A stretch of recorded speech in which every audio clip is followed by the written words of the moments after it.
E aí pessoal do terceiro, estamos de volta aqui, agora é a vez do módulo 2 da frente 3. Vamos falar de um assunto bem importante aqui, que é sobre a regra de 3, ok? A questão agora é que você fazendo interpretações do exercício, você vai ter que levar em consideração se as grandezas que vocês estão trabalhando no exercício são direto ou inversamente proporcionais. Bom, não vou falar que é impossível o exercício te avisar, porque inclusive tem o exercício número 1 aí, que o exercício te avisa que a proporção é inversa, mas normalmente eu sei que vai ter que interpretar a situação para ver se as grandezas são direta ou inversamente proporcionais.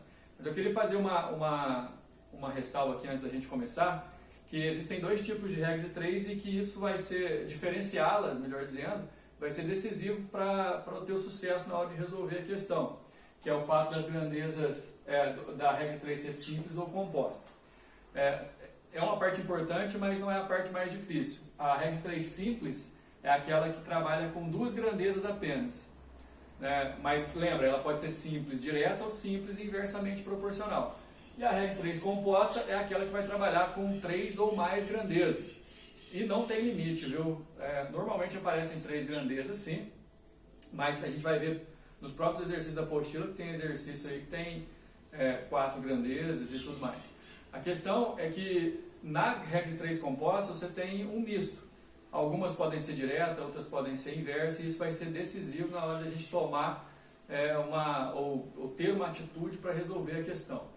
Bom, então assim, a princípio, sempre é importante você ler o enunciado das questões. Agora mais do que nunca, porque na leitura você vai conseguir extrair os primeiros momentos que vão ser decisivos nas suas decisões. Quantas grandezas são, para ver se há uma regra de 3 simples ou composta. Depois de quantas grandezas, se as proporções são diretas ou inversas. Então vamos lá, porque assim, nessa parte eu tenho que mostrar para vocês como é que é a resolução. Não tem parte teórica aqui, é a parte prática mesmo. Então, a cada exercício, pausa o vídeo, lê, faz a leitura bem atenta do enunciado e volta aqui para a explicação para ver se entende. No caso, o exercício número 1, por exemplo, está falando que... Só pegar o pincel aqui. O exercício número 1 está falando que você vai fazer a proporção entre a quantidade de álcool no combustível e o rendimento desse combustível. Fazendo a leitura, quando ele fala assim, que você coloca uma parte de álcool para 3 de gasolina, o carro consegue andar 12 km por litro. E aí a pergunta é, se essa proporção passar não de 1 para 3, e sim de 1 para 4. Agora toma cuidado que tem um detalhezinho aí na resolução que a gente precisa entender. Depois de lido isso, você vai perceber que são duas grandezas, então você tem que analisar a quantidade de álcool e qual que é o rendimento disso.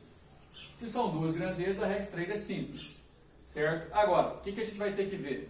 Se essa proporção é direta ou inversa. O próprio exercício fala, certo?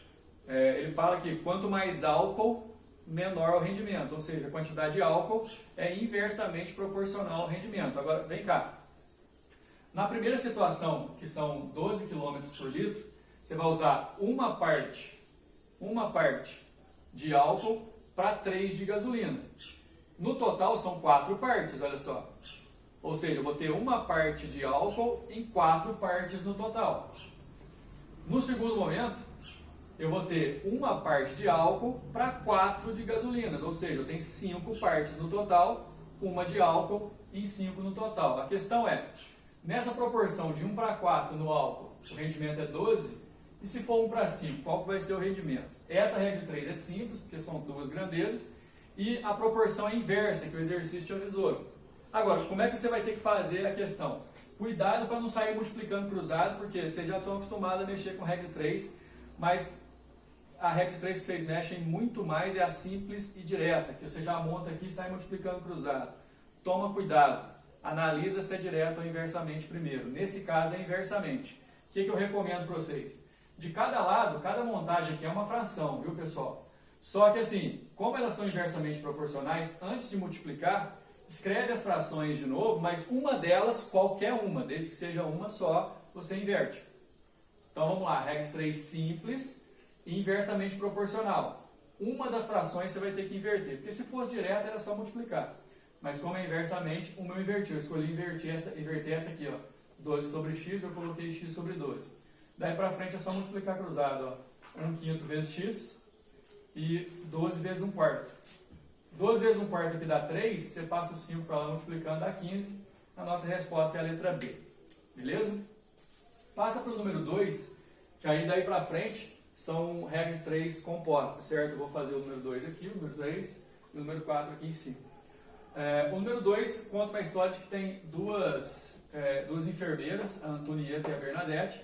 Elas vão para o ambulatório atender 18 pacientes.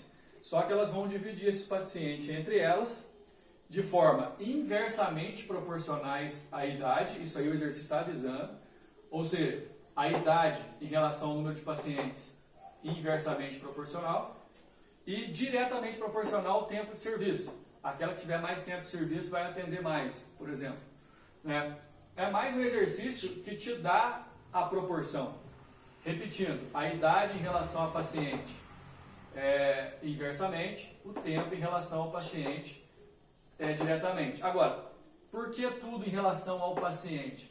Porque na verdade, pessoal, onde tiver o x da questão, vai ser a minha grandeza principal. Regra de 3 composta, 1, 2, 3. 3 grandezas. 3 grandezas ou mais, a regra de 3 é composta. No caso de você fazer a leitura e identificar que são 3 ou mais grandezas, você já deu o primeiro passo. Regra de 3 composta. O próximo passo é analisar cada uma das grandezas em relação à tua principal, se são direta ou inversamente proporcionais, porque isso vai ser decisivo na hora de resolver o exercício. Agora, nem sempre a primeira aqui vai ser a principal. Na verdade, a principal é onde você colocar o x, onde está a pergunta. Então, se é em relação ao número de pacientes a pergunta, eu vou ter que olhar a idade em relação aos pacientes e o tempo em relação aos pacientes. Nos próximos exercícios eu vou explicar isso de novo, certo? Agora, a ideia é fazer o seguinte, são frações, pessoal, ó. E aí, a fração, que é a principal, você vai só copiar e colocar um igual. Todas as outras, depois do igual. O detalhe é o seguinte, aquela que foi inversamente proporcional, olha só, está 40 sobre 25 aqui, certo? Mas ela é inversamente proporcional, na hora de resolver eu vou inverter. Ou seja,